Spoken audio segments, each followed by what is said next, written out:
नमस्कार, मैं हूं दिवांजलि मोइत्रा। हमारा इतिहास कहानियों से भरा पड़ा। कई कहानियां तो ऐसी हैं जिन्हें सुनकर हैरानी होती, कुछ को सुनकर दिल रोमांचित हो जाता।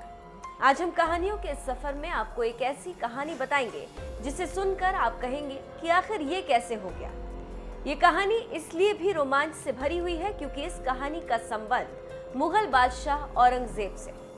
इस कहानी में हम आपको बताएंगे कि कैसे एक समुद्री लुटेरे ने औरंगजेब का एक सोने से लदा जहाज लूट लिया था। अपनी इस कहानी में हम आपको उस किस्से के बारे में बताएंगे जब एक समुद्री लुटेरे ने सैकड़ों लोगों को मार दिया था और कई महिलाओं के साथ रेप की वारदात को अंजाम दिया। ये कहानी दुनिया के सबसे खतरनाक समुद्री लुटेरे कैप्टन हेनरी एवरी की। सबसे पहले आपको बता दें कि हाल ही में समुद्री लुटेरे को लेकर एक बड़ा खुलासा हुआ, जिसके बाद ये कयास लगाए जा रहे हैं कि समुद्री डाकू की मौत का राज खुल सकता है। अब हम आपको पूरी कहानी बताते हैं। औरंगजेब का खजाना लूटा, महिलाओं के साथ किया था रेप। ये बात साल 1695 के आसपास की, जब मुगल बादशाह औरंगजेब का एक जहाज यात्रियों के साथ साथ अरबों रुपए के सोने चांदी से लदा हुआ मक्का से लौट रहा था। बताया जाता है कि जब औरंगजेब का ये जहाज अरब सागर में पहुंचा तो हेनरी ने औरंगजेब के जहाज गंजे सवाई पर अरब सागर में हमला कर दिया। हमलावर जहाज का नेतृत्व कैप्टन हेनरी कर रहा था। इस अंग्रेज डाकू ने भारतीय बादशाह औरंगजेब के शाही जहाज को लूट लिया। औरंगजेब के शाही जहाज को लूटने के कारण उस समय कैप्टन हेनरी को दुनिया का सबसे खतरनाक समुद्री लुटेरा घोषित कर दिया गया था। बताया जाता है कि इन हज यात्रियों की हेनरी ने बेहद क्रूर तरीके से हत्या कर दी थी और महिलाओं के साथ रेप किया था। इसके बाद कैप्टन हेनरी बहामास के पास बच निकला। बहामास को समुद्री डाकुओं का स्वर्ग कहा जाता था। औरंगजेब ने ब्रिटेन के राजा पर डाला दबाव, इनाम किया घोषित।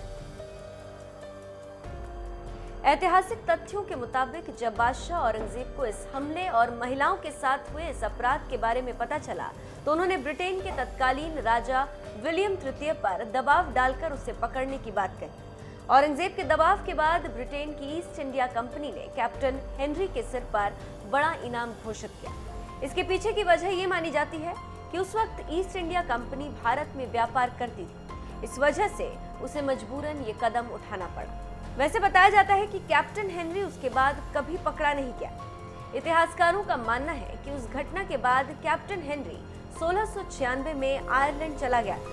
इसके बाद से उसके बारे में कोई जानकारी नहीं थी। लेकिन अब अमेरिका के पास से उस वक्त के सिक्के मिले, जिसके बाद ये कयास लगाए जा रहे हैं कि इस सिक्के का मिलना इस बात का सबूत है कि कैप्टन हेनरी और उसके साथी भारतीय जहाज को लूटने के बाद अमेरिका की ओर गए थे। यहीं पर वे अपनी रोजमर्रा के खर्चे को चलाने के लिए लूटमार करते थे। खेत में मिले सिक्के। आपको बता दें कि साल 2014 में पहली बार एक सिक्का एक खेत में मिला था, जिसके बाद यहाँ खुदाई की गई तो यहाँ चांदी के सिक्के मिले। जब इस सिक्के की जांच की गई तो उस पर अरबी भाषा लिखी हुई मिली। उसके बाद जांच करने वाले लोगों ने बताया कि ये सिक्का 1693 में यमन में बना था।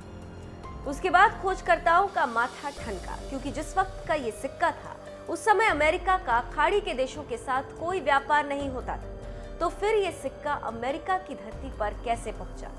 इसलिए कयास लगाए जा रहे हैं कि औरंगजेब के उस जहाज को लूटने के बाद डाकू हेनरी अमेरिका की तरफ भाग गया था और वहीं रहने लगा था। आपको हमारी ये स्टोरी कैसी लगी हमें कमेंट करके जरूर बताएं।